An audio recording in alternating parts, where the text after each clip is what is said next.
Oh, good morning. Good morning. Good morning. Welcome to Solutions with Dr. Debbie Green. And I'm Dr. Debbie Green. It's a pleasure meeting you today. And if you joined us before, please subscribe to our channel on YouTube. We want to hear from you. If you're watching on Facebook, just let us know how we could expand our territories and give us subjects that you may be interested in hearing. Really quick before we get started, this topic today means a lot to me because I've been actually looking and studying it for some time, and it's called generational transfer. But there's other things as well as also ancestral mathematics. And if you've never really got into it, then just stick and stay. You're going to learn a little bit about it. We often wonder how we are made up, or as far as our characteristics, our personalities. We say, oh, you get it from your mama, for example. It's coming down in generations and the grandparents or whatever the case is. But it's so much more to it than that. And I just want to explore that today, if I may, and kind of give you some background information as well as some clinical, advice, or, within the reach of talking about epigenetics. So we're going to go ahead and get started. And again, thank you so much for joining me. I see my background host is in the rear there. I'm going to go ahead and Yes. good morning. Yeah. Good Good morning, morning. Grand rising to everybody. And as always, I'm so excited to address this topic. It's interesting. I was talking to a friend several weeks ago, and she was talking about the process that they go through. She's from another country in Africa, from Mauritania, and she was talking about Oh, when she got ready to marry her husband, that they go through an extensive background check. Her family goes through an extensive background check to see if there's anything in the background in terms of mental illness or even criminal behavior, because the thought is all that you are, all that your ancestors have been, you're bringing to this family. So we want to make sure that there's nothing in your ancestry that is questionable. And I thought that was really fascinating because, most of the mhm. time when people in Western and American society, they don't think that someone's ancestry could influence present behavior or tendencies in your spouse or even in the children that you're going to have. So that is something we need to study and understand how it works. Yes, yes, absolutely. I think that all parts of us, mind, body, spirit, soul, is transferred. I Mm. mean, it's not just, our thought processes, or it's, again, it's a whole body transfer. It's a whole, it's truly remarkable. When I started studying it, and I studied it for a while back in when I was doing my doctrine, because this is what my doctrine was on. Wow. When Because my doctrine is in divinity as well as organizational leadership, and I wanted to study how the topic of generational curses are blessings, either one, is transferred from ancestry or lineage to generation. So what I did, Naima, was compared the scientific data to the biblical data, Mm. and then I came up with a thesis as well as a dissertation to explain that the Bible is true, right? Because according to the Word of God, we revisit the fathers. Now, he didn't say the mothers; he says the fathers, The right? sins of the So father it be visited the on the sons. correct, right? So Interesting. the male gender, it's the male gender, not the female gender, which is very interesting. So I started deep, going in that area, and I say, well, wonder why it's the male gender and not any other, like female gender. But the thing Mhm. about this is because man was created first, but that's a whole nother story in it.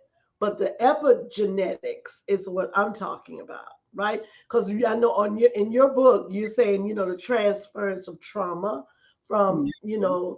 the 1800s, which is and before, what I'm saying, as far as slavery is Yeah. concerned, right? So let's just say, and let's think about it like this. How about this? 200 more generations before 1800, Oh, I agree. I agree. right? So we all went, every generation went through its own trauma, Yes. right? So what happens to all that trauma? You know, because it's all emotional energy. That's all it is. Is Yes. emotional energy that permeates the thought processes of a human being, that permeates the body, because trauma affects the body, the mind, and the spirit. So as these things are transferred, that's when things start to evolve as we see them now, right? They're evolved into all of it. Even the murder gene. And now you say, what, is there a murder gene? Huh. Well, Yes. your cells genetically store the memories of not just yourself but your previous generations, as you've said. So, Yeah, and so that means if you have an ancestor that has committed murder, the memory of that is stored in your genes and in the cells of your body. So absolutely. that is something that you'd want to know about someone. Has someone in your ancestry committed a murder? And is that trait, that possibility, passed down through you? Right. And I'm not saying that everybody's going to murder someone. That's not what I'm saying. But again, when I did the scientific uh, research based upon also and compared it to biblical context during the time when Cain slayed Abel, and I'm going somewhere with this, then I'm gonna go back to my generational transfer. So, but I wanted to make this point. When Cain slayed Abel, at this point, God told Cain, "You will never die, and anyone that tries to murder you or take your life will suffer a greater, a greater agony," as one would say. Now, the thing about this is, in that context, what that means is that this anger, this evilness, and we would think it would be evil to take another person's life if it's not self-defense or some type of rationale behind that. But to deliberately take someone's life, without any remorse, without any feelings.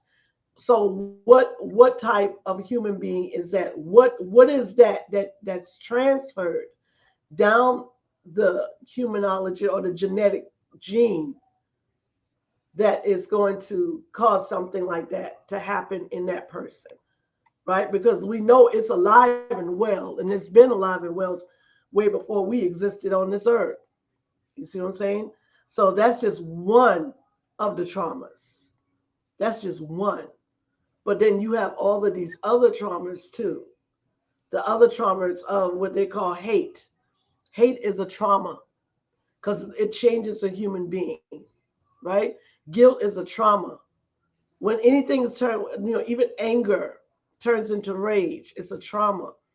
So whoever is implying that upon themselves or another human being, we're dealing with high emotional energy.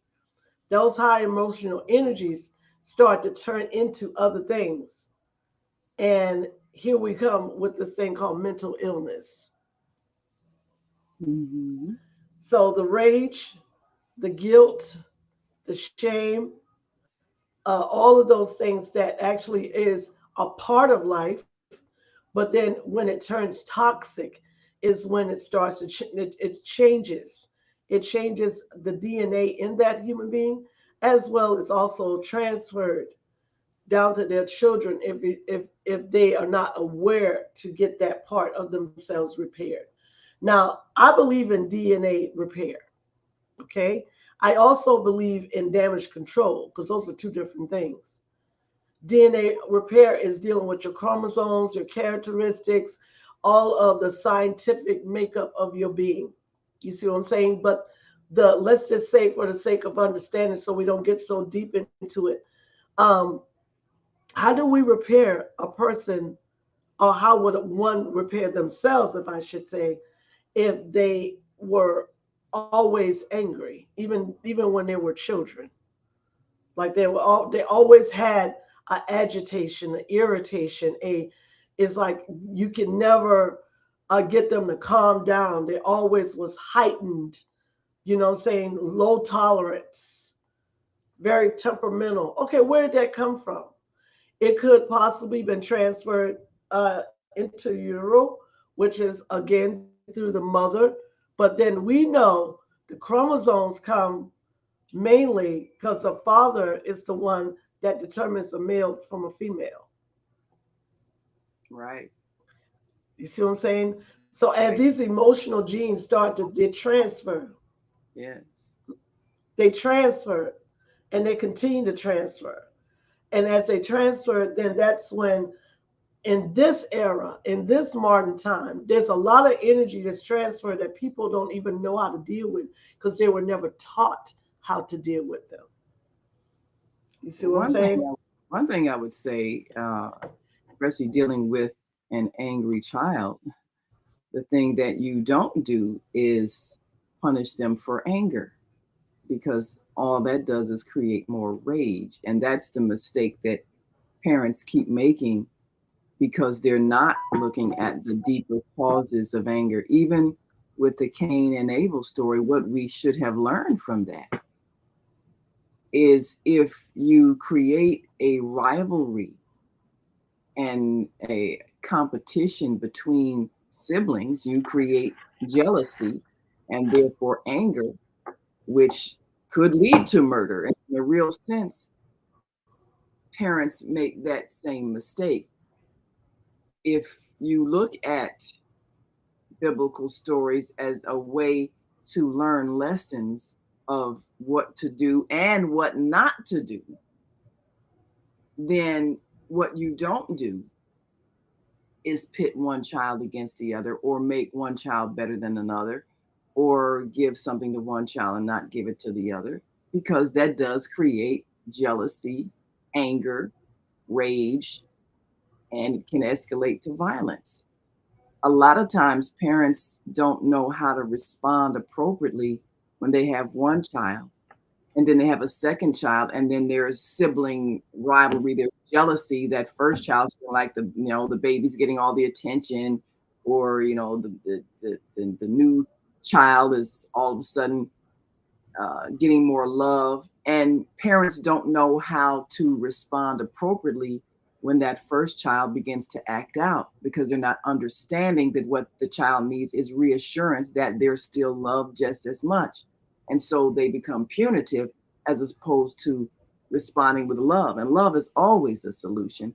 But if parents don't have the wisdom, then they'll respond with punishment, which creates more anger, more rage, and more likelihood of violence.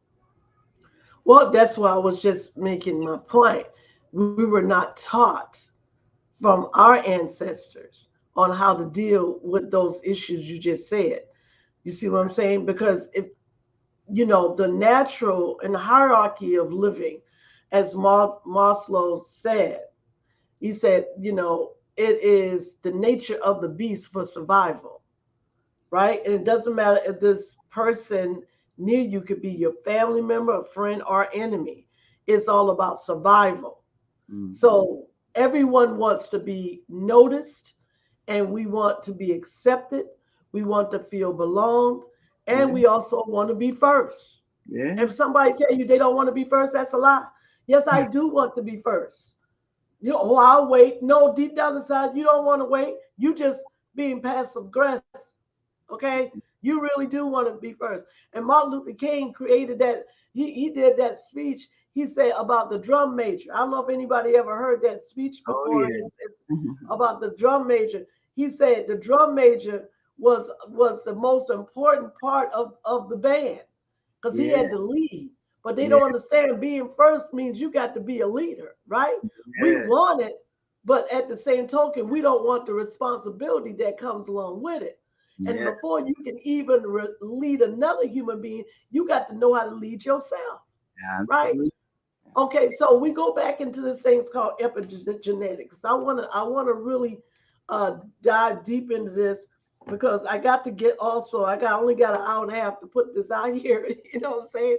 And this part of the transition of trauma is the most important part to this whole thing because I sit before individuals daily and I see, and they always say, I don't know how I got this way. I hear that all the time when people are Mm, severely depressed to the point where they want to take their lives.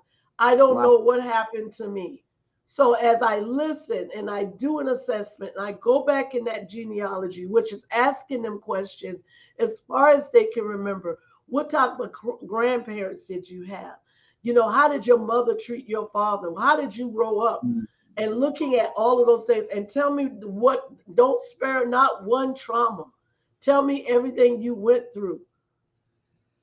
Let me hear what you feel about that and let me see how it affected you. And when that happened, when I got all that information, Naima, what I realized, they were traumatized way before they were even born, right? yeah. Okay, so all of this energy from epigenetics, and I'm gonna give you a definition of that so people know what I'm talking about. Because epigenetics it's the study of how cells control gene activity without changing Mm, the DNA sequence. Now, the wow. DNA sequence is how we were born. Everyone has a DNA sequence. And believe it or not, everyone has a different DNA sequence. There's none that is absolutely the same. They Mm, all have differences, even in twins or triplets or whatever. Everyone has a different DNA gene sequence. So, what am I saying, right? So, all of this plus the genetic transfers from 400 generation. Let me give you the mathematics of that because I sent that out to you guys and I'm like, it blew my mind how many people we had to go through just to get here. Listen to this, listeners.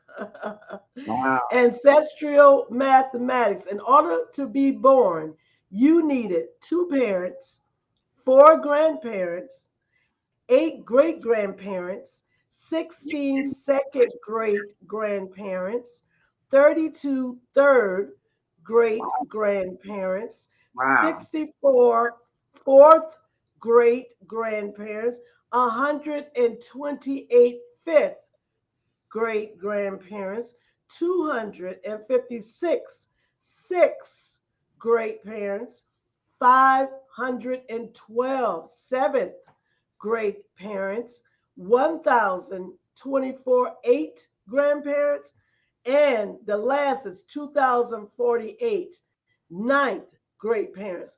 For you to be born today from 12 previous generations, you need a total of 4,094 ancestors over the last 400 years. You can't tell me you ain't powerful. Oh, Lord. There's a whole lot of people to get to you. Yeah. Yes. Thank you, God. That's all I can say. For a moment, how many, just think about this, how many struggles they had to go through, how many battles, how many difficulties, how much sadness, how much sorrow, how much happiness, how many love stories, how many Mm, expressions of hope for the future did your ancestors have to undergo for you to exist in this present moment? yeah. And all of That's the mind memory blowing. is in your cells. The memory of all of those generations is So, in your truth be told, truth be evidence. yes. And you want to know why you going through so much stuff if you going through something, right? Because every human being is. Ain't nobody exempt of any type of trauma, whether they're mild, moderate, or severe. We all have went through it because we carry it in ourselves. Isn't that amazing? Our genetic memory. Yes. And that's epigenetics. You Yeah. got memories of your environment. You got memories of, your feelings of the feelings and emotions of all of these people that you sometimes if you really stop and pay attention, you should have what they call a supernatural awareness.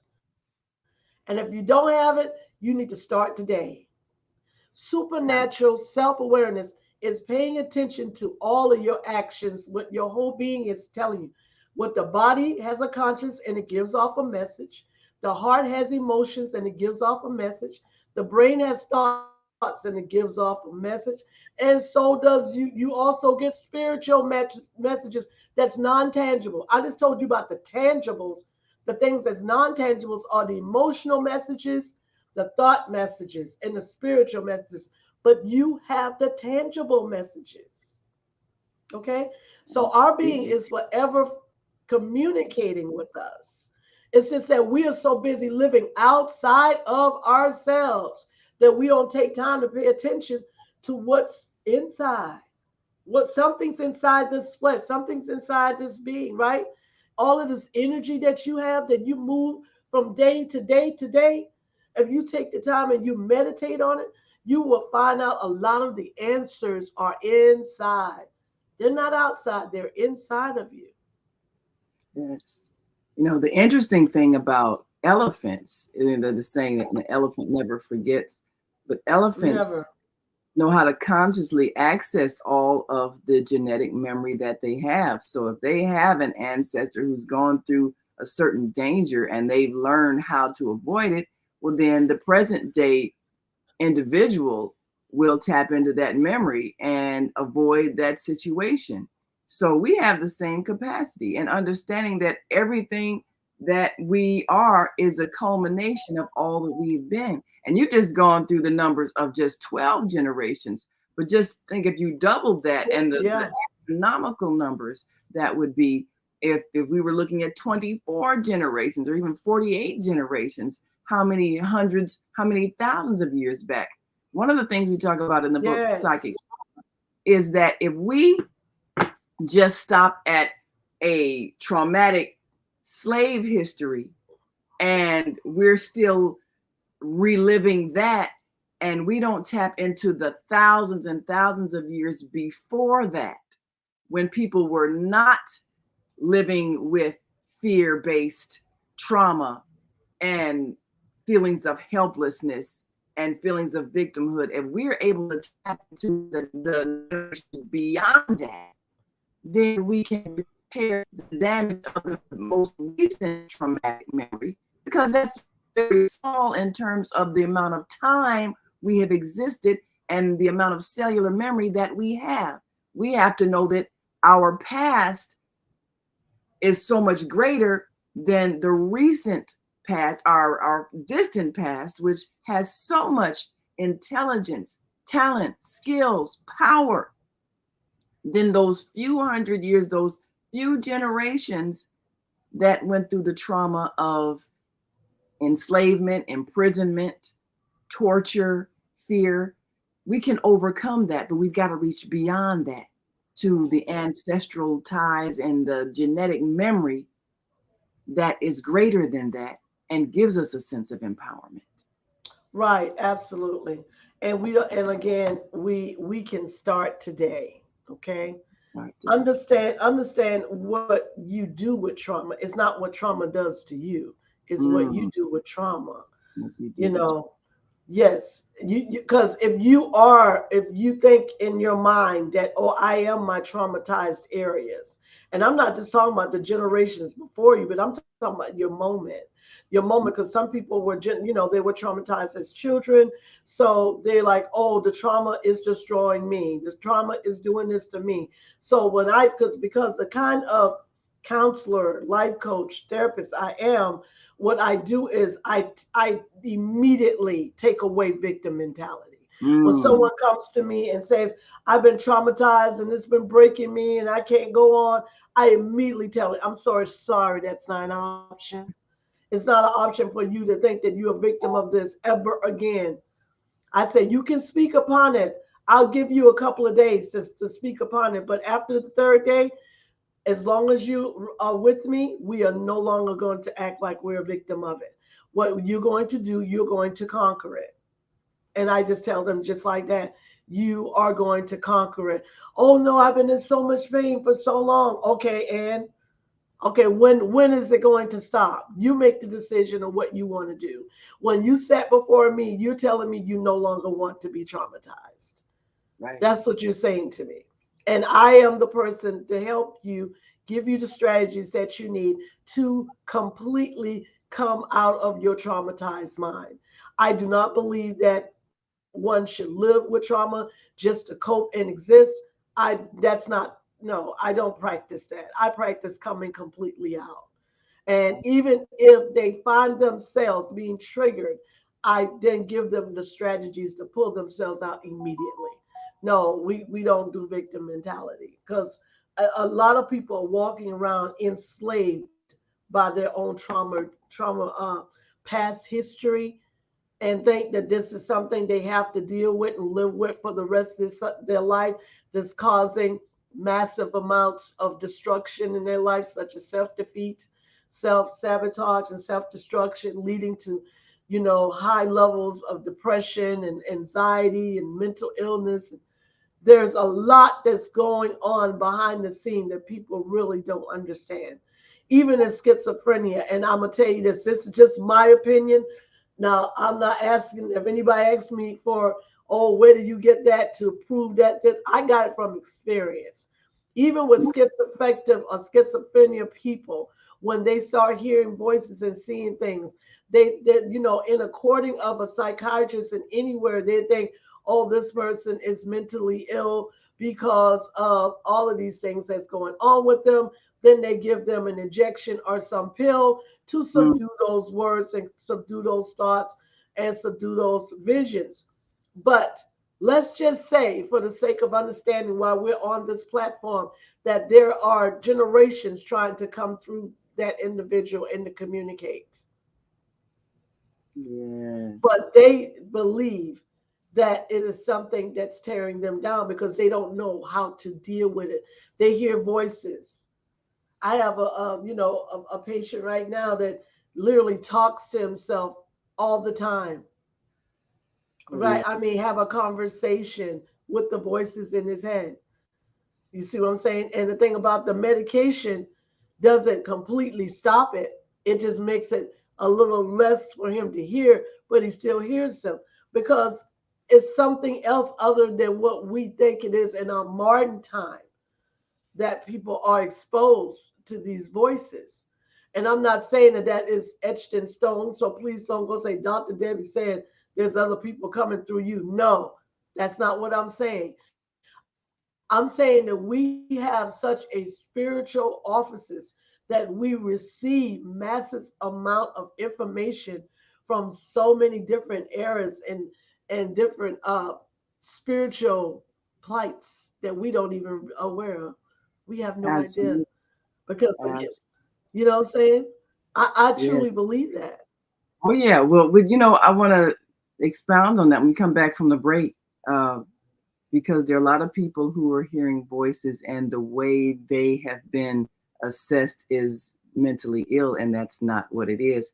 It is them having access to various spiritual dimensions, and others don't understand it because they don't understand the reality of existence and the fact that we we never die, but we do change dimensions of existence. And we'll talk about that when we come back. If you're listening online and want to join this conversation, give us a call, 515-605-9325, and press 1 when you're ready to speak.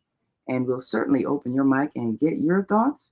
And if you're on our switchboard now, you've got some calls on the switchboard, and you have a thought you'd like to share, just press 1. That'll raise your hand on the switchboard, and we'll get your thoughts. We'll be right back after this quick break, so stay with us. Everything you need, what your body needs, is found in nature. So Susan Essentials doesn't do it any other way. Susan Essentials provides your employees and individuals access to over 20,000 nutritional products, and they are shipped direct to your door.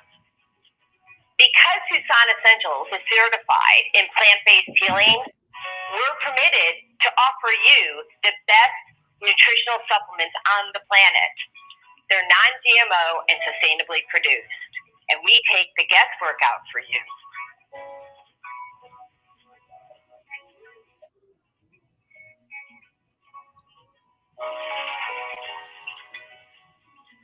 Let Susan Essentials help you take control of your health today.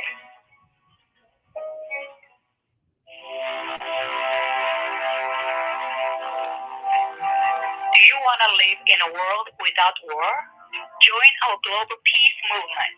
Heavenly Culture World Peace Restoration of Light transcends culture, religion, ideology, and other boundaries to achieve peaceful harmony in the global society. HWPL is committed to bringing world peace and cessation of war through peaceful dialogue between religious groups. I am Director Shin-Suk Kim of the HWPL Chicago branch of North America. Join us for our next gathering. Call 773-580-1501 and be a part of the movement for world peace. Email us at chicagohwpl@gmail.com. We have an opportunity to transform the whole global society in the next 50 years. 50 years from now, the earth will be populated by a new generation of adults, many of whom are yet unborn. Our mission is to nurture them in childhood with love, guidance, and protection, and to raise them in healthy, happy families. If we impart values of compassion, generosity, and respect for fellow human beings in the next generation of children, they will create a world where people can live together in peace. This is our goal. Be a part of the transformation. Get your copy of the book, The Female Solution. Go to www.naimalatif.com. That's www.naimalatif.com.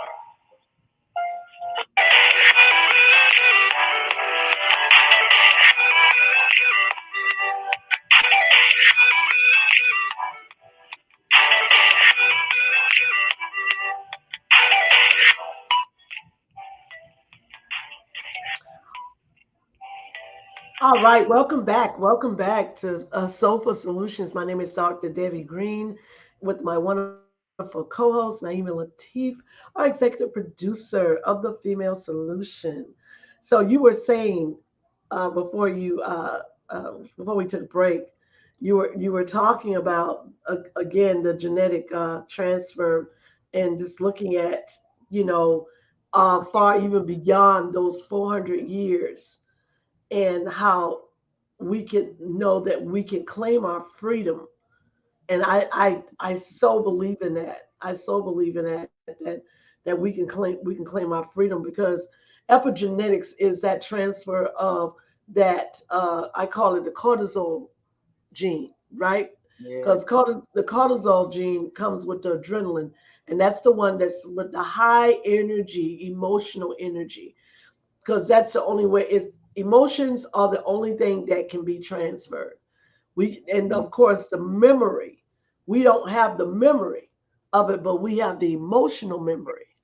You see Yes. what I'm saying?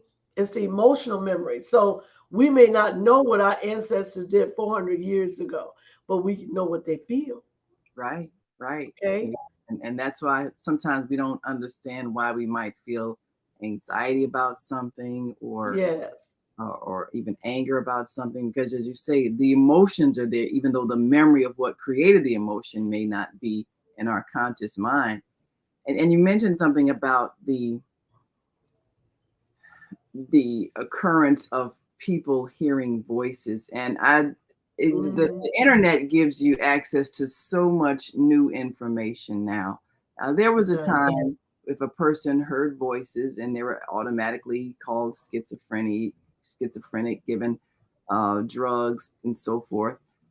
But now we're understanding that there are different dimensions of existence. There is one dimension, the third dimension, when you are embodied in a physical structure, this body that we're in.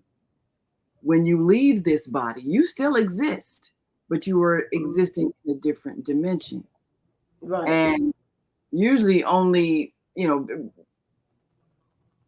people didn't speak of when they saw or heard the spirits of someone who was now disembodied, someone who has transitioned out of body, and what they call deceased. People say you're imagining things, or you're lying. But there are times when there is a very close emotional tie, when you are able to transcend and reconnect with that person who is now no longer in a physical body. Mm-hmm. And that happens very often with someone whose loved one has transitioned, and that then there's a very close love tie. They're able to communicate. We often fear that because in our culture, we're not given the opportunity to understand it properly. And then you have people who tune into those disembodied spirits that may be on a lower level in terms of their consciousness. They do things, as you mentioned, hurtful things. And if you're on that vibration, you tune into those spiritual beings, to their energy, and they could influence you to then do harmful things. So we're always communicating with an unseen world all the time. Right. There's a connection all the time. And if we're not aware of it, if our culture does not allow us to acknowledge it, then it gets misunderstood as mental illness when someone is hearing voices. It's not their imagination. We're all connected all the time to all life, all energies, because it's all we are. We're just energy. And that's right. when you tune into the energy, the emotions, the thoughts of one that is unseen because they are no longer embodied, that is real. And we have seen people who are always, as you said, talking to somebody that nobody else sees, because the veil between the dimensions is thinning now, and we are becoming more able to communicate and sense and feel and be influenced by that which is unseen with our physical eyes. And all over the internet, you will see people talking about the enhancement of their psychic abilities as a result of a near-death experience where they did in fact cross over, and maybe because of our modern medical technology, were able to be brought back and re-enter the body after being declared dead or flatlining, and they literally had no pulse for a long period of time, but they had an experience on the other side, and they come back and talk about it, and it's not their imagination. So it's all over the internet now. There's so many different websites and YouTube channels where people are talking about their near-death experiences. They're talking about their experiences after having gone through hypnotherapy and regression therapy. So these are real things that now bring to mind what are all the influences that we're experiencing, some seen and some unseen. And the more we know, the more we understand, and the more we realize how we are influenced, not just by that which we see and hear in this time, but we're still influenced by generations before us. And as you said, the things that they experienced and how it made them feel and how we're still experiencing that. And now Right. we're Yes. understanding that there is an eternal connection because life is eternal. The body dies, but the soul is always here, and souls communicate with other souls all the time. So now that we're Mm, understanding, we can address it differently as opposed to presuming someone who is tuning into an unseen being is mentally ill or having an overactive active imagination or somehow needs to be uh, hospitalized in a mental institution. We can understand what they're really experiencing and address it differently and help them cope with it. right. Right. Absolutely. And I mean, I think also they need to understand it's a structured makeup as well in that particular area of Yeah, mental illness as well. Everything is different. Even the brain is different. In yeah, a person that has schizophrenia, their brain is not structured as what they call a normal brain, right? And I just yeah, think they're very special people, as well as if we can go even in other areas. Artistic children is another, structured differently. The brain structure is different. So if the brain structure is different, quite naturally, they're going to have a different DNA strand. You see what I'm yeah, saying? That it's yeah. not like your whatever your normal, whatever is considered normal Mhm. strands to have, because that again, a lot of people are born with traumatic experiences, but they also have a lot of gifts. They have a Yeah, lot of gifts, and those gifts are those things that they lay dormant in a human being because they don't know that, one, they may not know how to deal with it, but two, they may not even know it's present, you know. And so I definitely want to examine that area a little more, that one can take all of their traumatic areas and turn it around for good. yeah. Um, I just want to give you an example of that.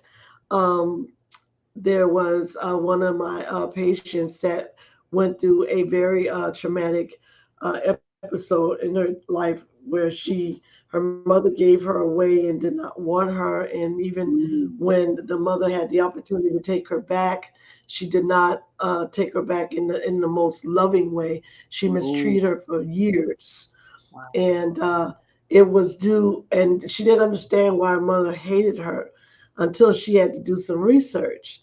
So she went and did research and found out that her mother and her mother's mothers were bodily assaulted, verbally, sexually, as well as, mentally and emotionally, which did cause that mother to be traumatized, did not Mhm. understand how to love.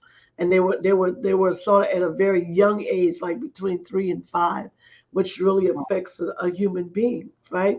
Yes. So, as they grew up into adults, they were greatly what they call cognitively impaired when it came to their emotions. They, because of the pain that one would feel during those times, they were not emotionally available because they did not want to feel their own pain.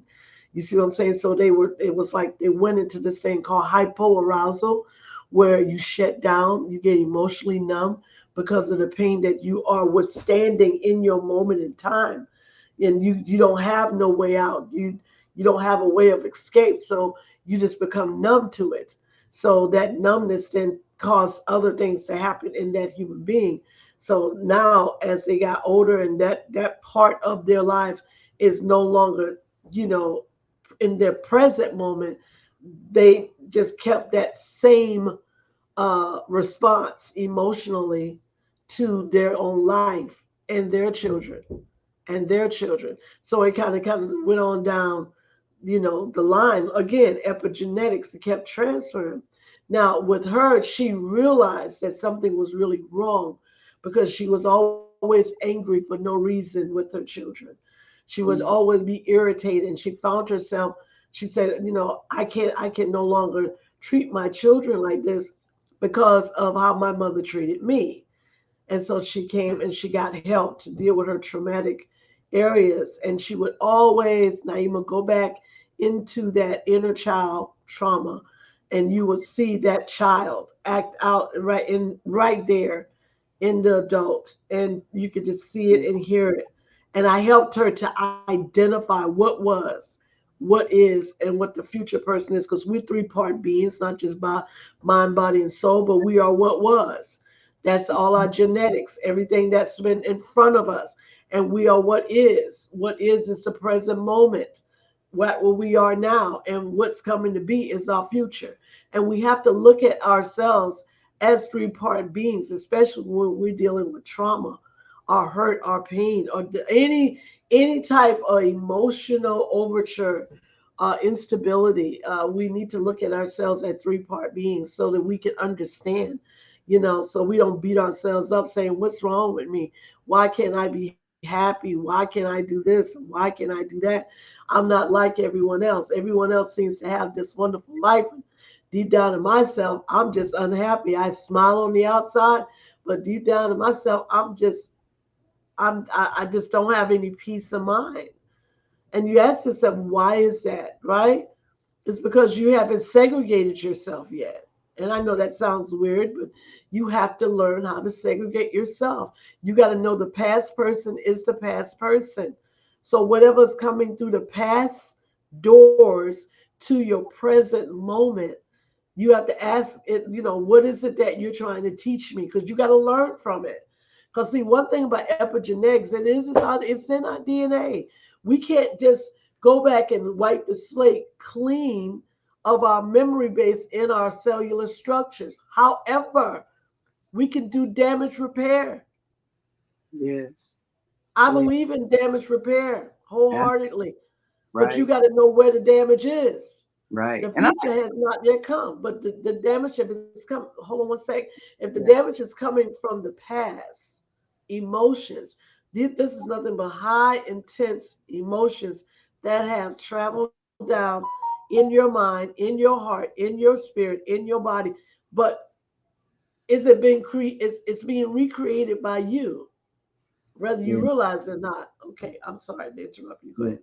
Oh, I'm sorry. Yes. I just wanted to throw this thought out there that if you are here now, you chose to be born so that you can be the one that ends the generational trauma because you are experiencing the culmination of all of your ancestors and all of the experiences that they've had. And as this earth we're living in goes through its transformation, you are here to be part of that process. And there's so many people who are living with the pain that you just described because they had mothers who were so emotionally wounded that they were not able to give them the love and the nurturing that they needed as a child. And if you're one of those people that are still feeling the pain of that, it helps if you can go back and research and, as much as possible, find out what happened to your mother and your mother's mother and your mother's mother's mother. There are so many things that we're carrying in our genetic memory, as well as what we experienced in terms of treatment, that have us walking around still traumatized, and we have to heal. And the first step is understanding Yes. what you have inherited, understanding the behavior that you experienced from the adults that raised you, and the fact that they were traumatized and still carrying whatever wounds that never healed in them. And that's what they inflicted on you. But you can't, like Dr. Debbie says, you can't identify yourself as a helpless victim. You must Right. choose to Right. end that cycle. You must choose to be the person that changes the direction of your entire ancestral line, because this is the time to be restored to emotional health. And that means being able to understand what happened and forgive it and let it go so that you don't pass it on to the next generation that comes through you. And all of us who have raised children We probably have seen some of our behaviors that we said we would never repeat from our parents, and yet we did it anyway. We said those awful things anyway. We did those awful things anyway because Yeah. we didn't get it out of ourselves. We didn't recognize it and heal from it and get rid of it before we began raising our children. So we have to work at healing the hurt.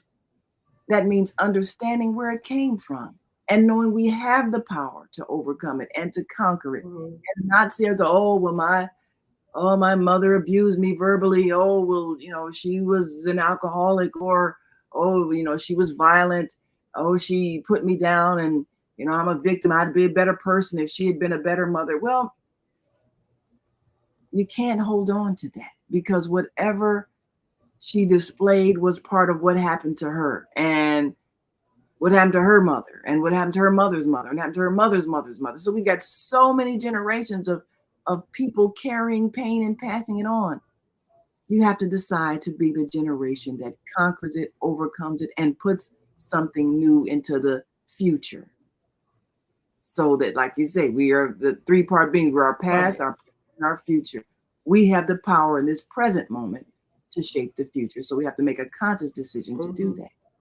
And we all have the power to do it. Absolutely. Yes, absolutely.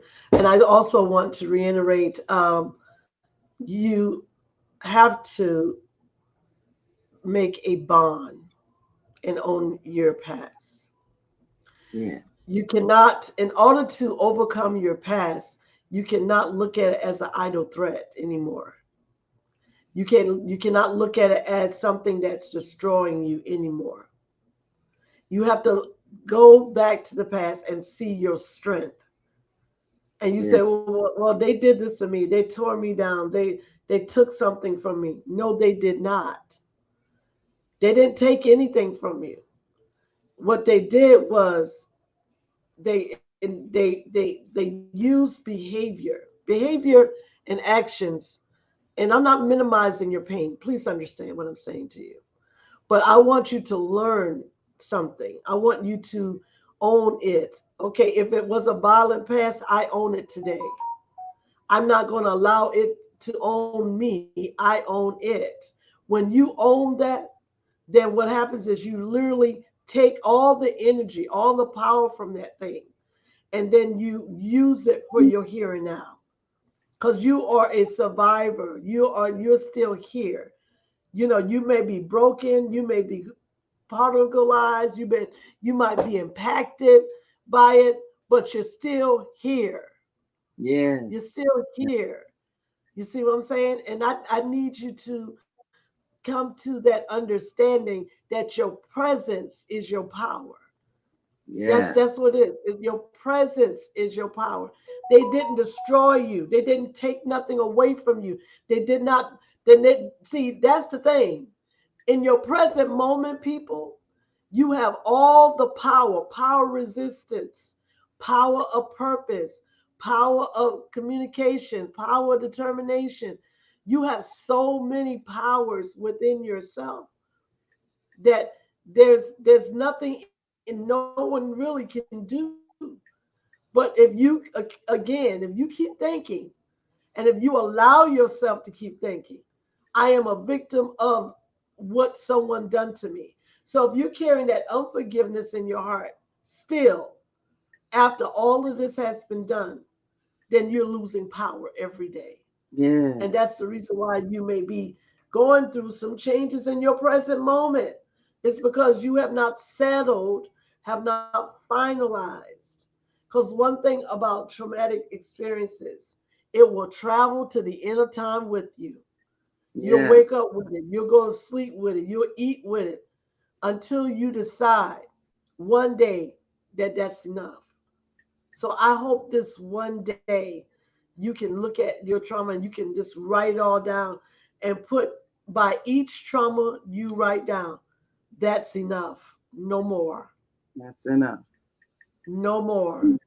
And when you do that, when you write it all down and you put by each trauma, that's enough, no more. Your brain is going to get that signal. Some things have to be written down, not just thought of, and writing is one of those things that it makes things like a stamp in place. It makes things like you commit to something. You know what I'm saying? Just like if you do a goal list, you write Yeah, down your to-do list. You go back and you check one off, check one off.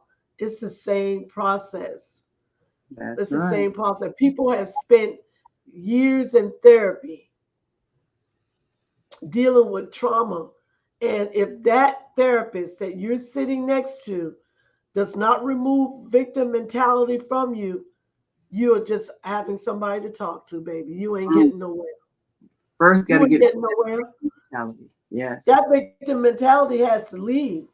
It has to go before you can overflow, before you can conquer. It has to leave.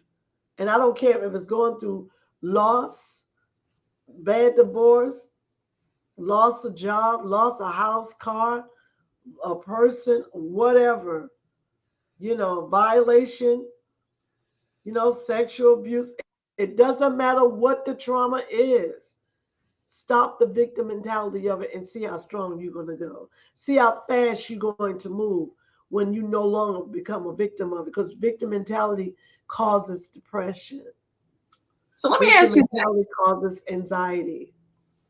Let me ask you this question. There are people who it's as if they enjoy being a victim and they complain about what someone did to them. You know, my ex-husband, he did me wrong, and he treated me badly, and it just on and on and on. Or the people on my job, they mistreat me, they talk to me so disrespectfully. Or my mother abandoned me as a child. She was never there for me, and she didn't support me. Or my father left and didn't give us financial help, and because my father did this to me. I mean, there are people who they will hold on to that almost as an identity, and that becomes their excuse for whatever they're going through in life, whatever they're suffering, is because, well, this person did me wrong, or these people, oh, well, they're everybody's prejudice, and they're not going to let me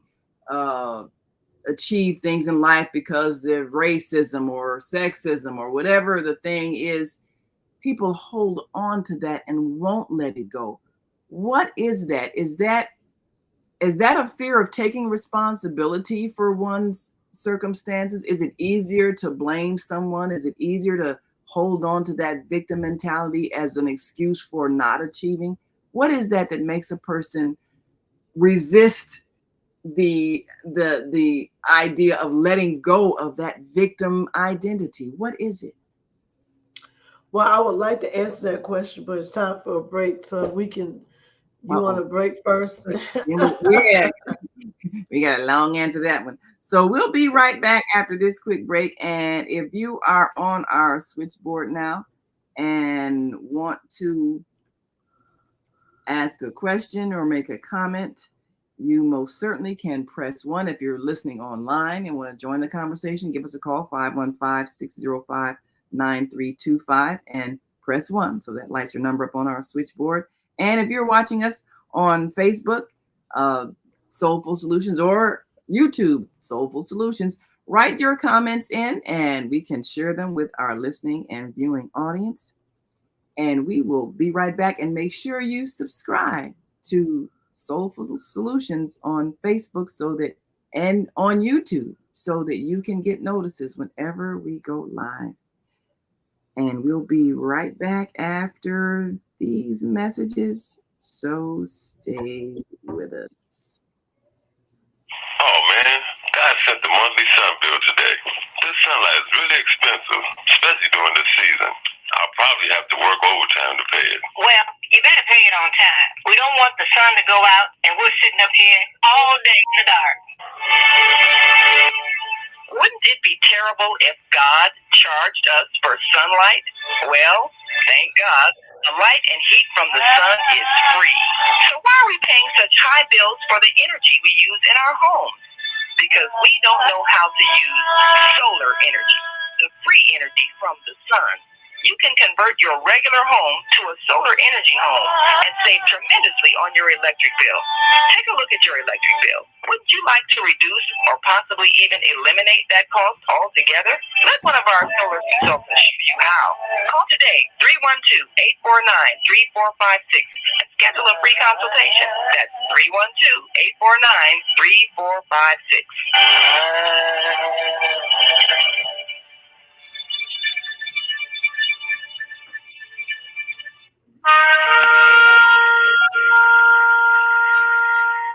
I'm Fiata, your holistic life coach. These days, it's more important than ever to work on your physical, mental, emotional, and spiritual health. Are you consciously breathing deeply in stressful moments? Do you have a plan or daily routine to maintain balance in your awesome body? Are you struggling to be disciplined in your eating habits? When you partner with me, I'll help you develop a personalized health plan that works for your particular lifestyle. You can find out more about me at yourholisticlifecoach.com, where you can also review my 3-step protocol to guide you to abundant health. That's yourholisticlifecoach.com, and I'm Bianca.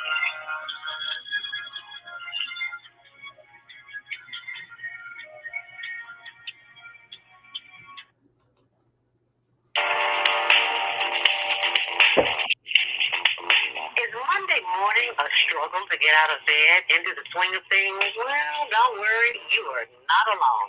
Join us for thought-provoking, stimulating, and mindful conversations on higher learning with Zelda Speaks for your Monday morning mindfulness session on Blog Talk Radio, The Female Solution, Mondays, 7:30 until 9 a.m. Be sure and send your ideas, thoughts, comments, and suggestions. Also, if you'd like to be a guest on the show, visit zeldaspeaks.com and send us your info. We'd love to have you. Experience mindfulness moments with the mindfulness/stress relief coach, Zelda Speaks. And thanks for sharing the mindfulness moment tip of the day. Stay on purpose, stay empowered, and stay tuned to your next session of mindfulness on higher learning with Zelda Speaks. Make it a mindful day. Thanks for listening.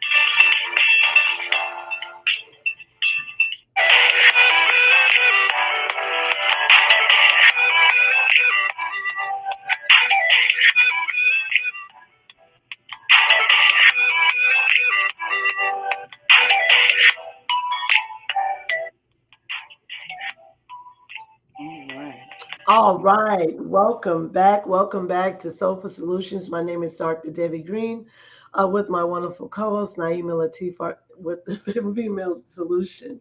And if you're just joining us, we are talking about today ancestral mathematics and genetic transfer, which is generational transfer.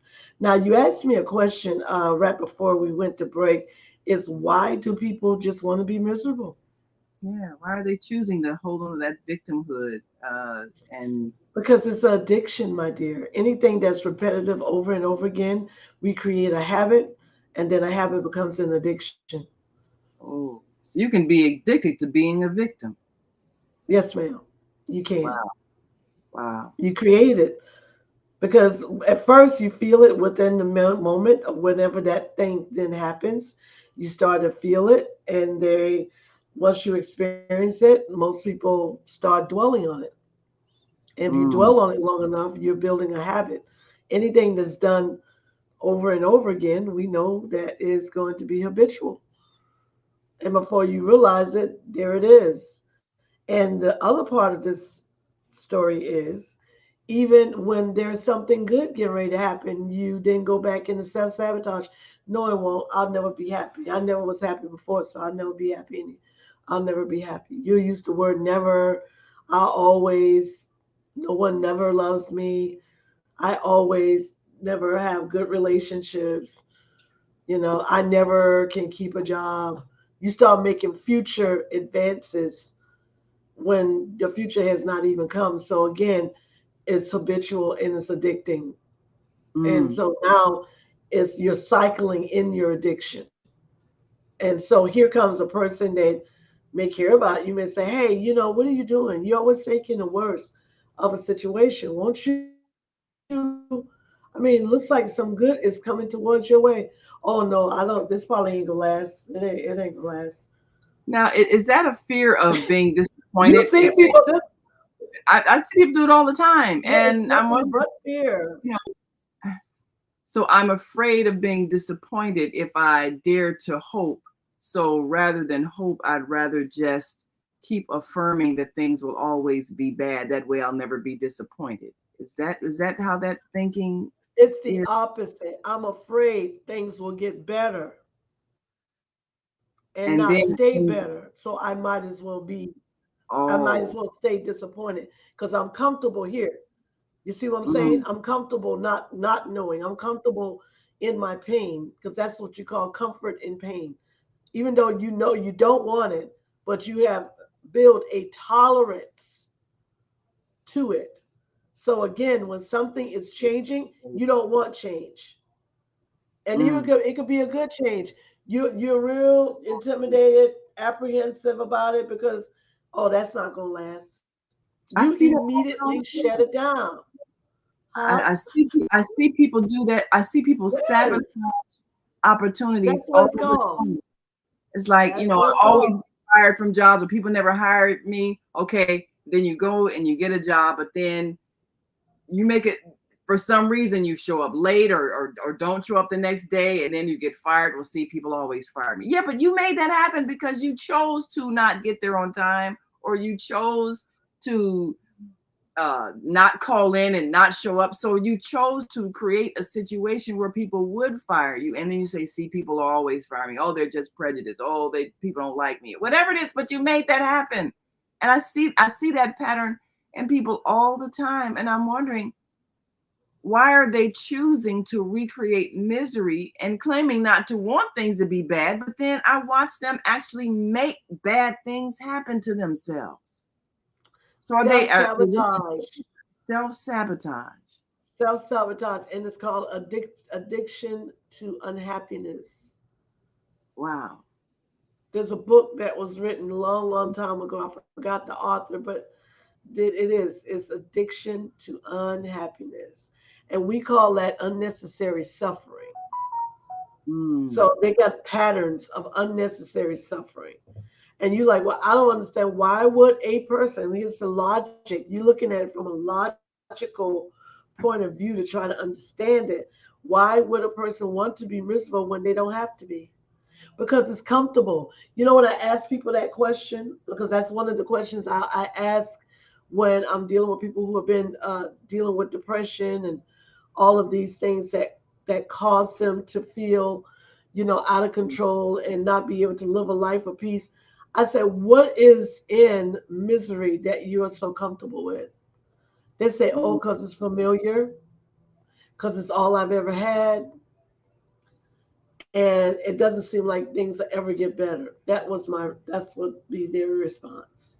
So can that Um, happen then where a person is actually, I guess, set in a pattern of misery, maybe in childhood where they never had joy. And so they just really don't have a memory they can go back to recreate where they were ever happy or ever experienced joy.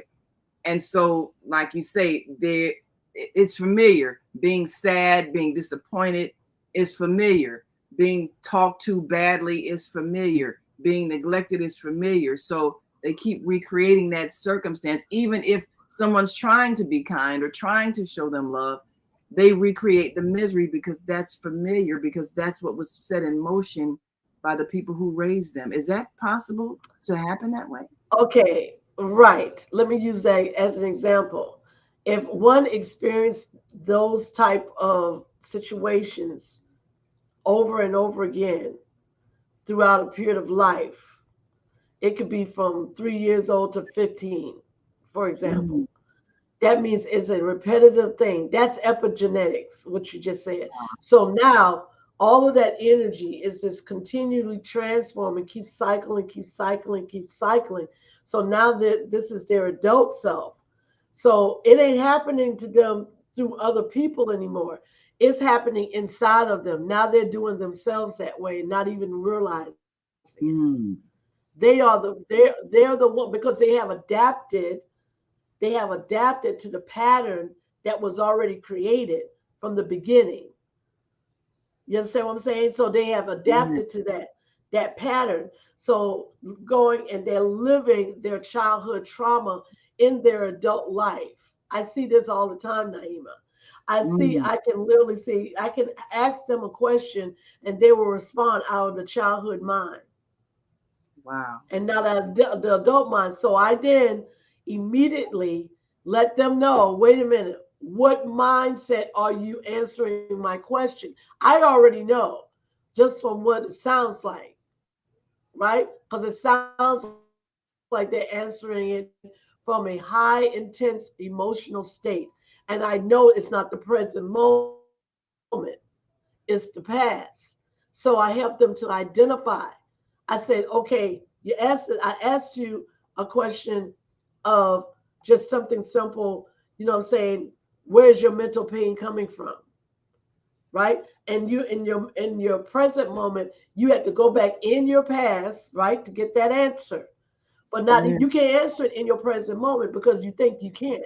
So what you do, those same thoughts, those same feelings, those same emotions that has been transferred, that from the beginning or whenever it started, you're answering that question from that moment in time. So I immediately tell that person, do you not know you're not answering me in your present tense, you're answering me in your past? And it blows their mind. I said, because Mm. guess what? The pain does not exist in this very moment. You went back in your past to answer that question. Mm. Whatever And you're so suffering then they realize, now. oh, Yeah. so you're saying that I'm still living out my present traumas. I said, yes, ma'am, because you're still a victim. I go right back into victim mentality. I said, this is why you have to separate your beings while you are healing, because you got to know what you're healing from and how to heal and prepare, because see, your future has not yet come. It is not, it's just waiting for you to heal so you can embrace it and go forward in it. But you can't, the only way you're going to heal from any generational trauma, any generational curse, your present person, consciously, eyes wide open, has to make choices to look at the past, face the fear. And you say, oh my goodness, I cannot possibly face all that fear. Yes, you can, because it took over 400 generations to get you here. So you got the strength. You just got to know you got it. A lot of people, they have these low self-esteems, right? Because of their past. And they'll say, oh, my mother didn't do this. And I didn't say, my father didn't do. I said, okay, all right, I know that happened. But what are you now? Right. I don't know. I don't know who I am. Have no idea who they are because they're so busy living the traumatized victim There's mindset. still that there's still that You sad see what I'm child. saying? Yeah. You see what, through the adult life, through the Yes. adult life. And it's not even happening, Naima. It's Yes. not even happening. They're just reliving, they're recycling. Living it. They're Yes. recycling. And I told them, I said, you still spinning in circles and you don't even realize it. You still, all of the stuff that was in your legacy, everything that was in your pain, everything was in your narrative, you're still living. Whether you realize you're responding to the world as the broken child. Mm. So how can anything change and you're still responding to your relationships in your adult life as the broken child? So how can you heal? When are you going to realize, and when are you going to allow yourself, first of all, to look at life from the present moment and not from the past? Mm. Do you see? See, I so the answer to that question, you said, how can a person constantly always say, things will never get better, and they always seem that they always miserable, they always complain again because they still living in their trauma. They ain't freed themselves up. You know why? Because they have not made a conscious choice and commitment to do so. So can a person then, because they will not let go of a past trauma, actually keep recreating it. Like I've seen people, Absolutely. they have come out of a family that was dysfunctional and abusive. Maybe they were the child that was picked on in the family, and they keep attracting to them relationships in which they are mistreated.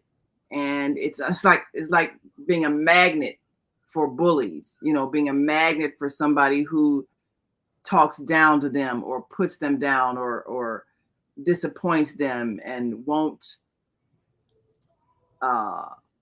show them the affection that they desire, you know, all these things. And they keep being attracted to that same kind of energy, that same kind of person that makes them feel bad.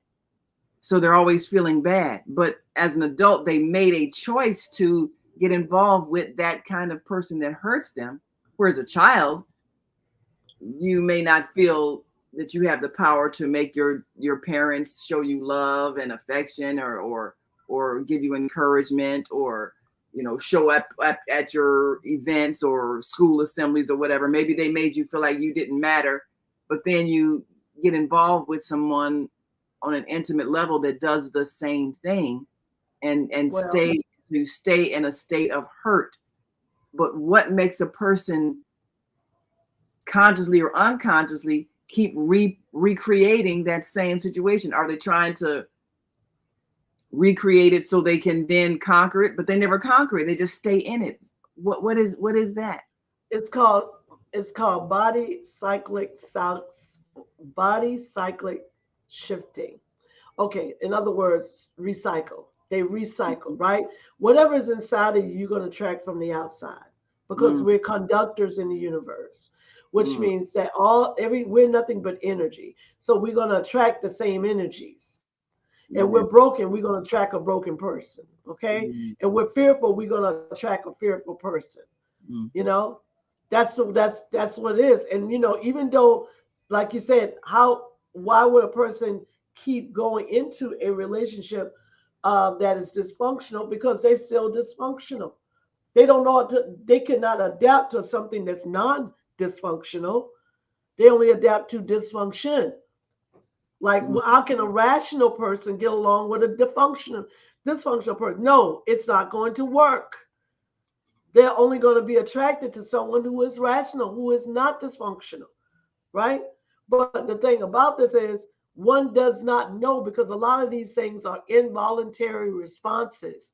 Because if you don't know that you're dysfunctional, how can you tell whether somebody else is dysfunctional? Because you're so used to your own dysfunction over and over again. It's a process of the same stuff over and over and over again until you realize you're like, well, unless you start self-defeating, oh, I'll never be happy. No one will ever love me. You know, I'll never have peace of mind. I'll never be able to, understand. I'll never be able to accept life from where I am. No, it's the only thing about this is that you have not made a conscious decision, a conscious commitment to take care of you. Let's get that out there, okay? You got to take care of yourself. If you're looking for love in all the wrong places outside of you. You can't look for it in mom. You can't look for it in dad. You can't look for it in your sister or brother. You can only look for it in yourself. And you say, wait a minute, that's a lonely place. Why is it so lonely? You ain't never done it before. You don't know who you are. But there's a greatness that God has put inside of you. And that greatness has to come to the earth in some type of way. Whether you believe in God or not, you still got greatness in you. Okay? So the goal is to look at yourself, do some self inventory, do some self monitoring, evaluate, sit down with yourself and ask yourself, have I overcame? And I mean, period. Have I overcame? Have I overcome the parts of me that's breaking me down? Have I overcome the trauma? Have I overcome the relationship, the broken relationship, the divorce? Have I overcome the loss of a loved one? Have I overcame? You got to ask all of those questions, because a lot of times people put stuff in the back of their mind and they think that they've overcame, but they have not. And that thing is going to come back ferociously in your future if you don't settle. Generational stuff is real. It's just the past issues. It's going to come back to you, because a person that does not love itself will not rescue itself. I never seen a bird, and I know that a bird can have one wing that just totally stops working, but that bird will sit there and flap that one wing trying to fly until it can't breathe anymore. But a human being, we go back into the rabbit hole because we are afraid to live. We face this thing each and every day, dealing with our fears. I'm afraid to feel. How you gonna be afraid to feel and you're made of nothing but nerve endings? Really? Do not allow fear of anything, of any measure, to control your thoughts, to control your mind. Because when it controls your mind, it controls your life. And you'll find yourself walking on eggshells in your own room. There ain't nobody around you. In your own house. Ain't nobody around you. You know how many people don't want to be alone? They don't want to be alone. It terrifies them from being alone. At some given point, you got to get comfortable with yourself. Yes.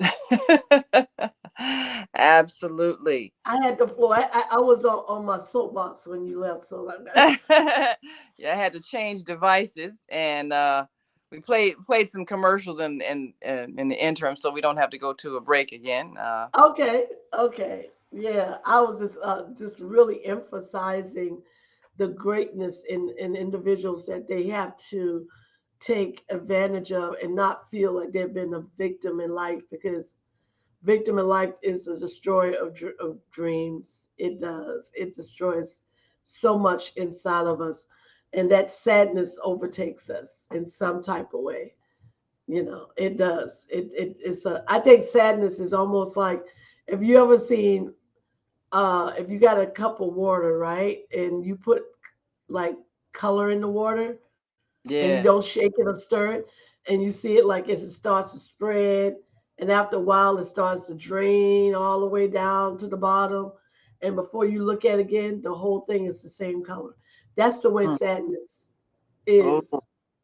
Extreme right. sadness does the same thing. It just doesn't take over, immediately. And because sadness is a part of depression, it's the heaviness. It takes over bits and pieces of a human being.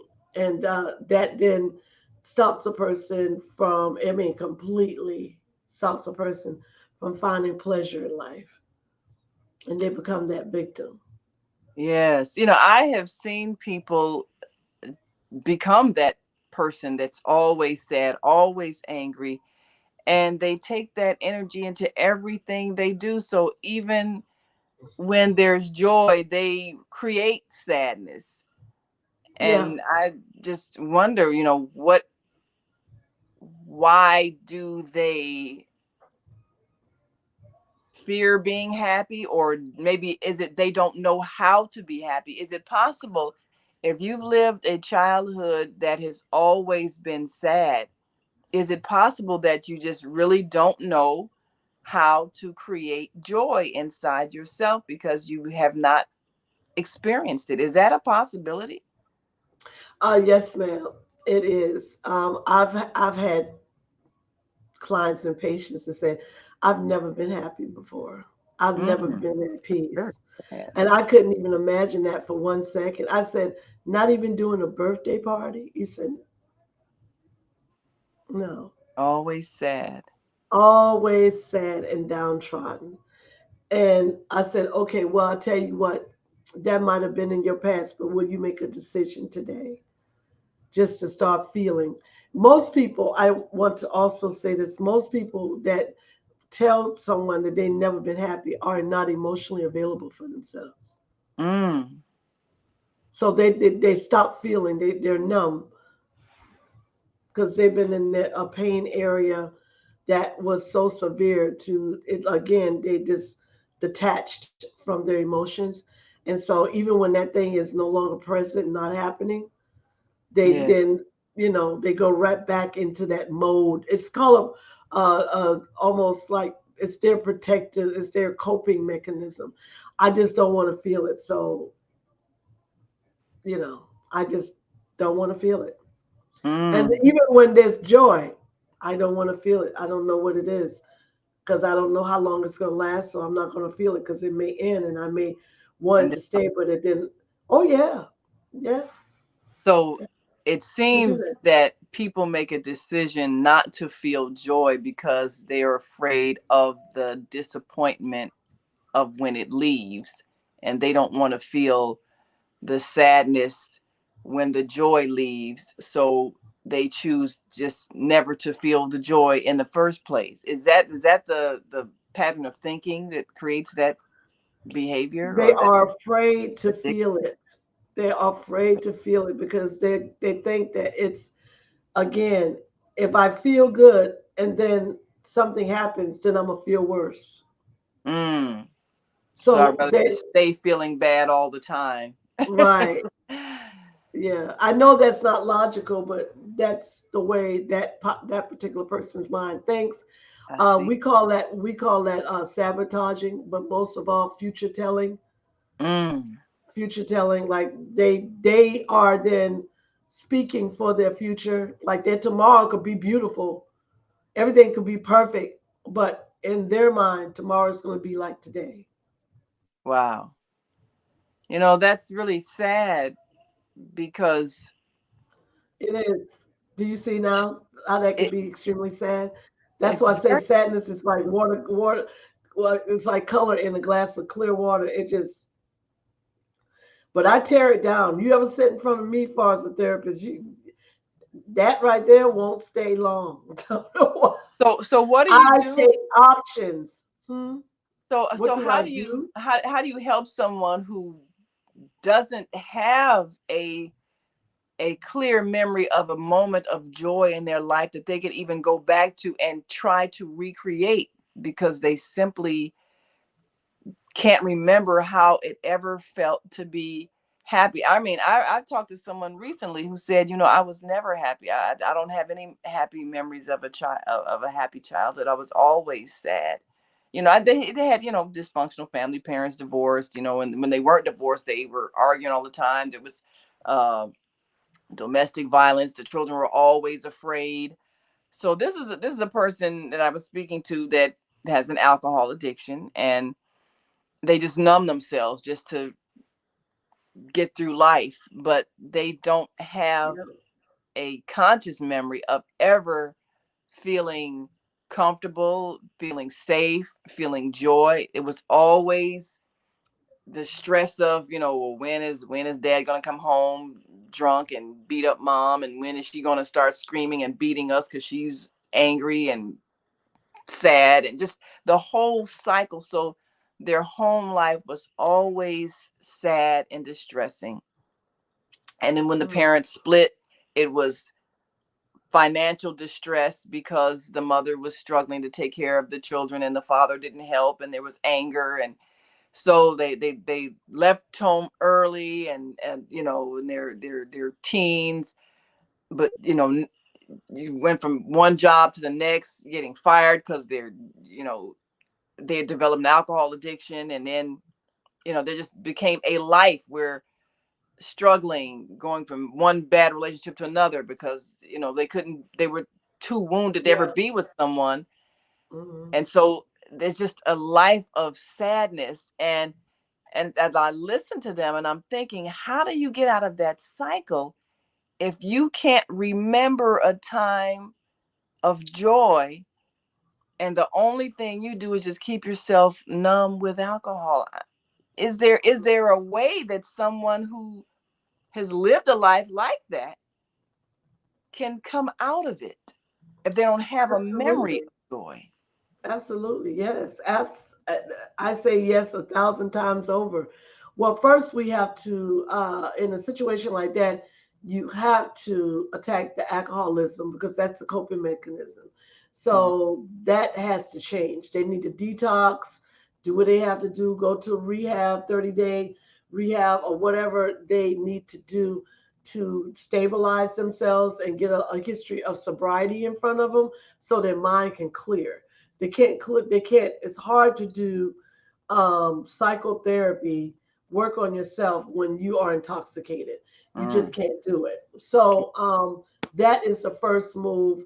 Once, and they can do that while they are getting their psychotherapy, but I will always suggest to do a 30-day rehab just to really get yourself on a good push off where you can then get a clear mind and then go and get some real solid non-surface therapy to deal with those roots because he has a lot of roots down in there of unhappiness and a lot of roots of trauma. So when he does do that, then if he once he clears himself of the alcohol addiction and gets some days in front of him, then he can start analyzing his life, analyzing those traumatized areas. And the way they analyze them is by asking the question, writing things down, writing the traumas down, and ask, how did this affect me? And write how it affected you by each trauma, each trauma, each trauma, and then go back, prioritize them. I mean, if you got 20 traumas or whatever the case may be, then you prioritize them as the ones you want to deal with first. You see what I'm saying?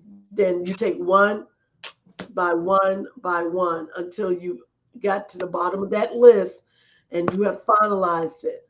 And the thing about it is a lot of suppressed emotions are from those things because you can tell this person has a lot of suppressed emotions because they have built up an alcohol or alcohol tendency of coping mechanisms. It's a good chance that they have literally been in a home where their parents or somebody drank and they just picked up that same type of behavior, thinking that that's the answer, which it's not, because that's the reason why that person was dysfunctional. Because it's a good chance we go back in their history, we're going to see alcohol abuse or some kind of abuse. It's always in the epigenetics, Naima, always transferred. So not knowing, that you can get that transfer, then okay, if they never experienced happiness, like you said, right? So now one has to create self-creation and self-compassion and self-discipline is a must. Can't do it without it. Can't do it without it. The discipline is going to keep you practicing sobriety and then the self-compassion is going to nurture and heal and soothe those parts of you that have been hurt and going through pain. You see what I'm saying? And then you have to have the creativity to create something else in your life that never was there, but you have to create a soothing pattern of life. I call it a soothing pattern, which is like, have I ever made myself happy before? Have I ever done anything for me? Have I had any type of pleasure in life that just involved me? Not me doing things for other people, but just me. You know? So they have to actually create that. If they've never had it, they have to They create got the to develop experience. it all over again because it was not there. It was not there. So they literally have to develop it. Like they got to make time for themselves and not look again, removing that victim mentality and say, okay, here I am. I'm in this area. I'm no longer a victim. Okay, what's next? What's next? What's next? How can I, and this is what they ask themselves, how can I help myself right here in my moment? How can I help myself? And Yes. you're like, you say, well, I don't know. No, you do know. It's just that you never ask yourself that and really have a thought provoking moment. Yes. Something, that you can do. Because if you don't do anything, nothing's going to change. You're going to go right back into the old cycles. Because the brain does not have the ability to change itself. It doesn't. It doesn't. You got to change. Now I've had an associate who grew up in, one of those families where she was the oldest, and she ended up kind of more or less being a mother figure to all the children. She was always the one that had to take responsibility very early. Uh, Again, parents divorced, mother had to be working all the time. So she ended up always being the older sister that had to take care of the little babies, had to assume adult responsibilities, and never catered to herself. She was never the one who got the birthday parties or got the expensive presents or whatever. She was just the one who did the work.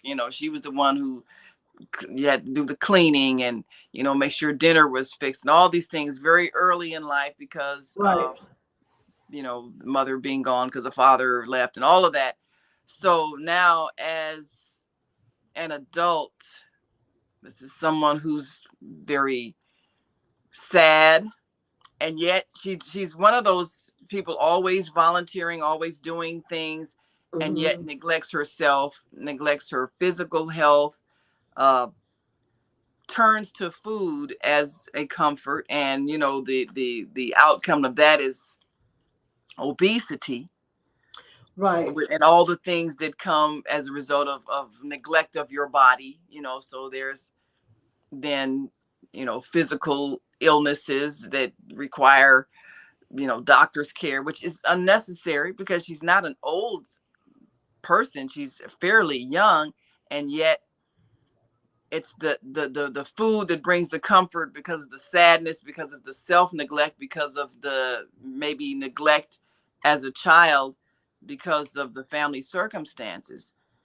Mm-hmm. So how does the person get out of that pattern of, in a way, self abuse, even though it's through food, but still, if the overeating sugary sweets keep you physically ill or almost to the point of being disabled, and then therefore not having the kind of relationship that you want because you're not attracting the person that you would like to attract because you've abused your body.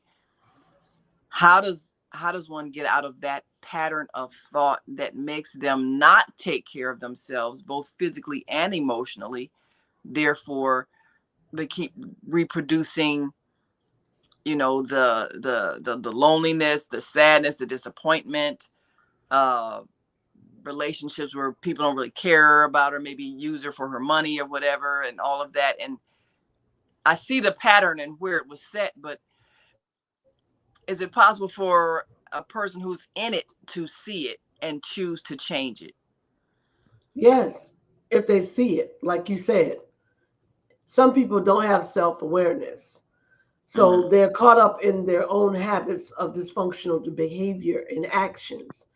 So with self awareness, it brings on, like, okay, this is me. I'm doing this to me. I'm allowing this to happen to me. You see what I'm saying?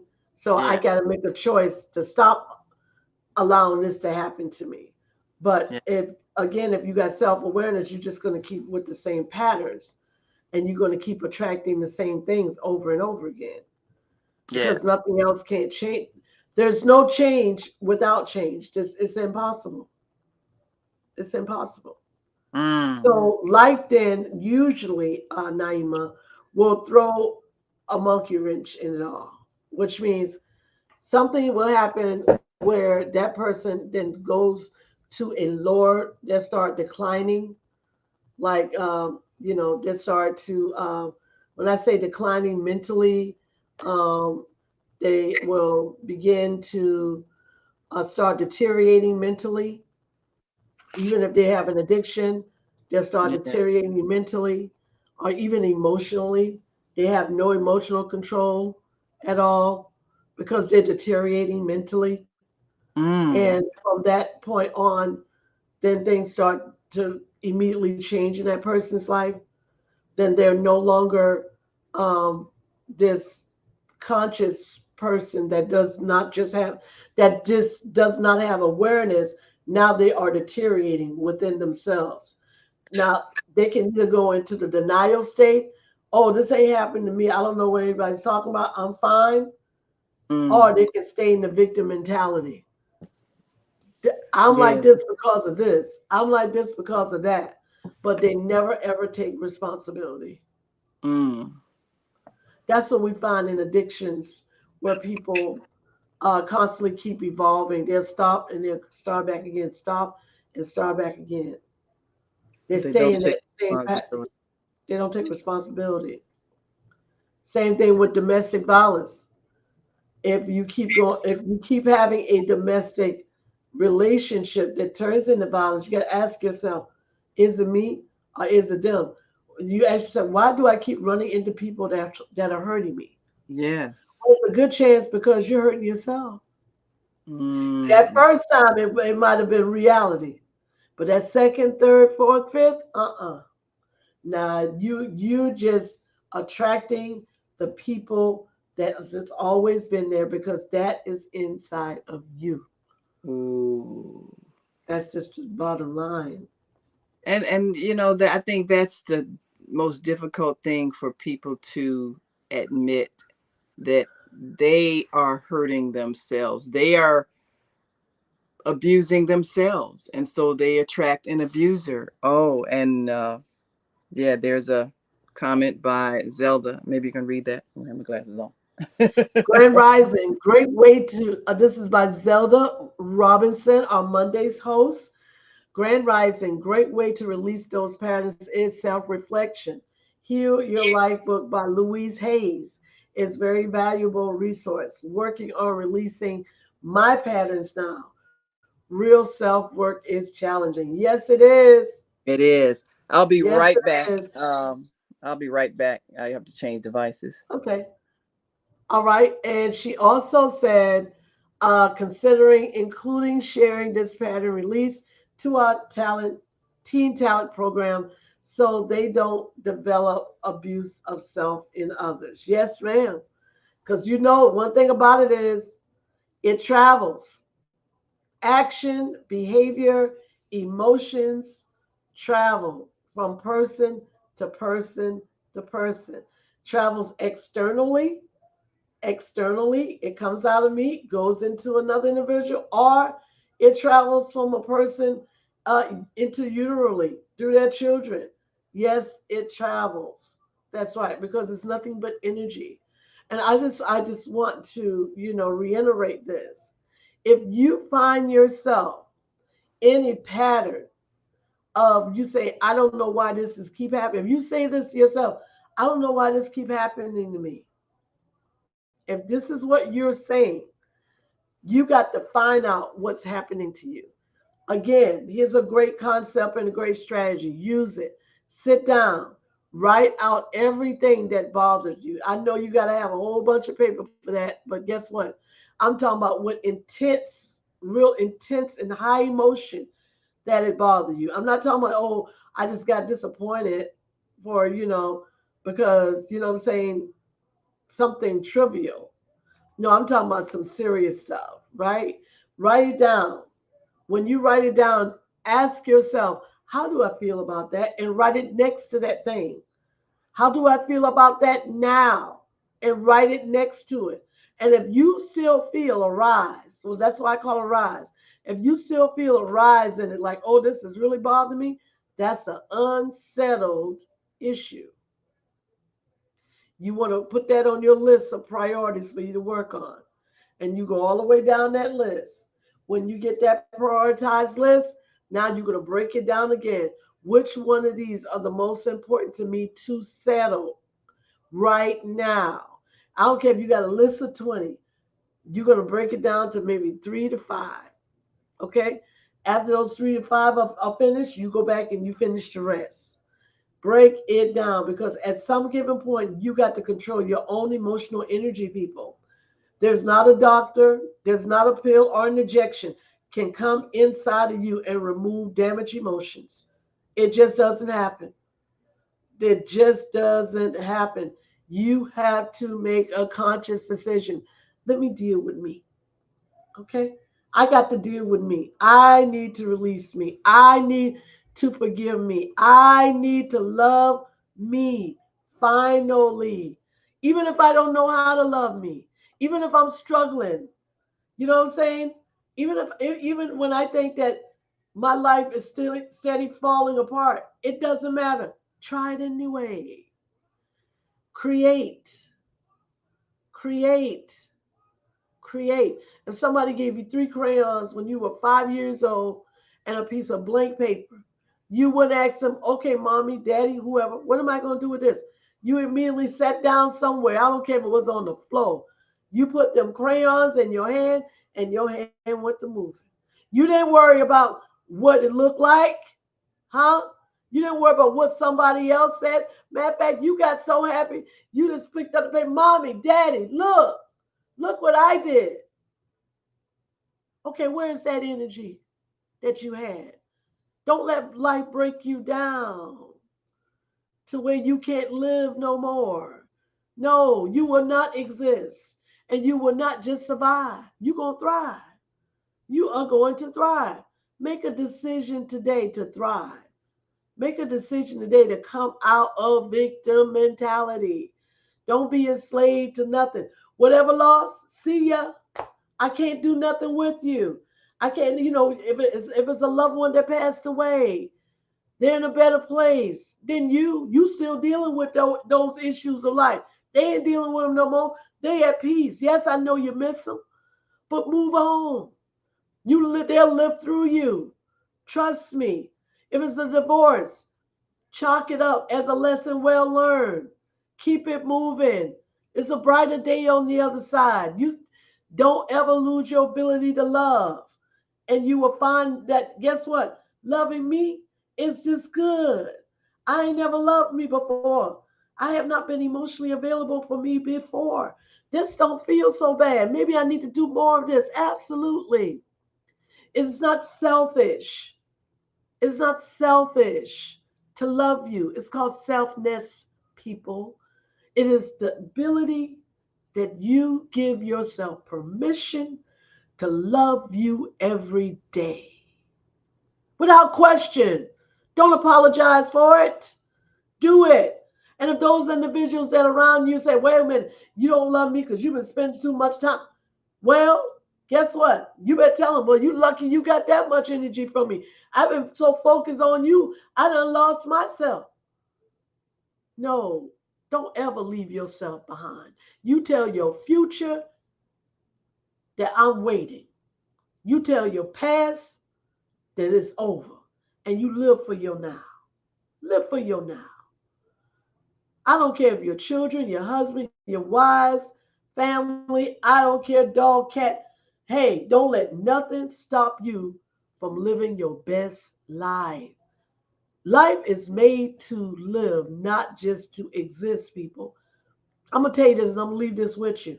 I have a client long, long time ago. He was 80 something years old. And I remember him telling me this. I'll never forget it. And I based my life on it. He said, Dr. Deb, there's one thing about it. I've been depressed all my life. I never knew a day of happiness. He said, it's not dying that bothers me, but walking around dying inside and still living, now that bothers me. He said, I'll make a decision that I may not have many more years left on this earth, but I'm going to make a decision today to love myself, past myself. And when he said that, his whole demeanor changed. He made a decision to live and not die. He made a decision to be and not just do.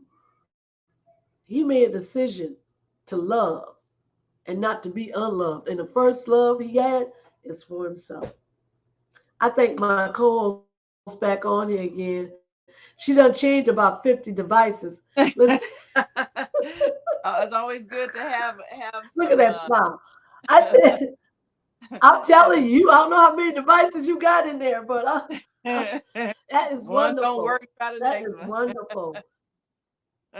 Okay, hey, that's what I'm telling these wonderful people that's listening. You always got options, baby. Never say I ain't got no such thing. Just like you got shoes. I know ain't nobody got no one pair of shoes. All right. So you ain't got one pair of thoughts. You ain't got one pair of feelings. Right. You ain't got one way of living this life. Give yourself options. And when Yes. ABC don't work, start creating EFG. That's right. We Keep got a on caller creating. on. Okay, go ahead, take them because we got All 10 right. minutes. Area code 773-450. Your mic is open. Go right ahead. Good morning, colors, greetings to all Grand Rising. You know what's interesting, being in this society and being a black person, I wonder, when you all talk about damage in the brain, can you imagine that success in America means you got a good job, supposedly, you're making you enough money, you got you a house and a nice car. Well, then let me ask this question. Why is it that one of my best friends, he's the most successful out of all of us, he was head of Cook County Hospital, he was head of Providence Hospital, he never drank or smoked. He was always like on point. This guy shoots himself in the head because he's stressed out over the life he's got. He's got home, got property, he's got a place in southern Michigan. But he shoots himself in the head. So first of all, the reason I brought that up is because is that really success when you're not happy? Joy don't mean having money. People need to regroup. What about just being at peace? I had that problem. So in society, you growing up, you thinking you're supposed to do this stuff. I was just thinking about y'all talking about drugs. What happens today? Society says marijuana is legal, so you can go down to the shop and buy some. You see people smoking it in music videos and stuff. Oh, it's cool. Is it or isn't it? They're just confused. Nobody's telling you what you're supposed to do or what makes sense. If they're doing it and you think it's okay, then you're going up a track that's backwards anyway. So we have a real backward society, but in this piece, I'm talking about black people in particular. Why are we always following white folks? We can't follow their culture. That is no good. It does not work. They put us in slavery. Is that what we're supposed to be doing, being like them? We should start anew. That's why after slavery ended and we were emancipated, we started up towns like Rosewood and Tulsa because we was doing our own thing. We didn't need them no more. What did they do? Come in and eliminate us. They don't want us doing our own thing, following behind us. But you see, you got to set a new paradigm for yourself. And then if you do that and find your perfection within yourself as deep as you can go, you will find that you are connected to everybody. So that sad person that has never had joy, I bet you I'm going to walk up to him and say, things are going to be all right on my own. I don't even know him. But I can at least encourage them that there's some way better than this. That's all I see around me is sadness and unhappiness and people that think they got success on a piece of paper, but they're just as sad as anybody else. So I spend my whole life knowing I'm connected to people. I don't drive by people on the street and act like y'all are sinners and I've got my tinted windows and I don't see you. No, I get out of the car and walk down the street and talk to people because they need to be talked to. Well, Obadiah, I have a charmed life. Yeah. well, you know, I agree. Might have a charmed life. And I thank you for everybody else. That's all I'm saying. Well, you know, I thank you for those comments, and I agree that people tend to live a life of stress trying to measure up to somebody else's idea of what is acceptable. But I'm going to throw this thought out there, and I know we just got a couple of minutes left for Dr. Debbie's last comments. I want to throw this thought out there for people who are perhaps obsessing over racial injustice. It's just like everything else that we talked about. You draw things to you with your own energy, and you can live in the same place as another person and have two totally different experiences. They might be the person that's always getting arrested, always getting verbally abused, always being talked to meanly. And you could be someone who, just because you're saying good morning to people and walking around with a smile, everyone's nice to you. People always offering to carry your bags or you know, open a door for you or say a kind word. So you can be among the same people and having two different experiences and both be of the same racial construct and even physically look alike, but have two different experiences based on the energy that you're projecting. And I would like to submit the thought that not blaming victims, but understanding the energy that you project, you are attracting to you what you're experiencing. And that means you have to look at yourself. What am I thinking about myself? What am I believing about myself that keeps attracting to me bad treatment from others, because it really does come Mhm. from within. So Dr. Debbie, last moments, I guess, you last thoughts. Absolutely, absolutely. I mean, again, it's what we're focused on. We are not victims, people. Please be And careful of your victim mentality. Doesn't matter what you've been through, doesn't matter what they did, doesn't matter who did what, how, when. You make the conscious effort to free your mind. Free your mind of the same things that someone else 90 might have went through. seconds. We are fully aware that our ancestors came here with chains. We are fully aware they came in with the pressure and of the endurance on their souls and back, but we made it to shore. So let's not do them the injustice to not put those mental chains and those mental shackles on our heart and spirit. Allow yourself to be free and think free and be free. And God absolutely. bless you. 60 seconds. Yes. Thank you so much, YouTube. Thank you so much for watching. And again, subscribe to our channel, Facebook watchers. Thank you also, Blog Talk listeners. Thank you so much. It is our goal to bring effortlessly energy, but good energy to the world and through education and information. All And right. you have a blessed day. And join us again tomorrow. We'll be right back here with Health and Well-Being with Beata on the Female Solution Global Radio TV show. See you then. Bye, Zelda. Call me The when end you of our need show me. today, but you can Let hear me know every ahead of show time. in the archives at www.blogtalkradio.com/the Thank you, Carla Berry, for watching. solution. Yetta, You can thank also you. hear today's show on the Female Solution Facebook page. Go to www.facebook.com/the female solution. Leave your comments about today's show. You can always reach me on my website at www.naimalatif.com. That's www.naimalatif.com.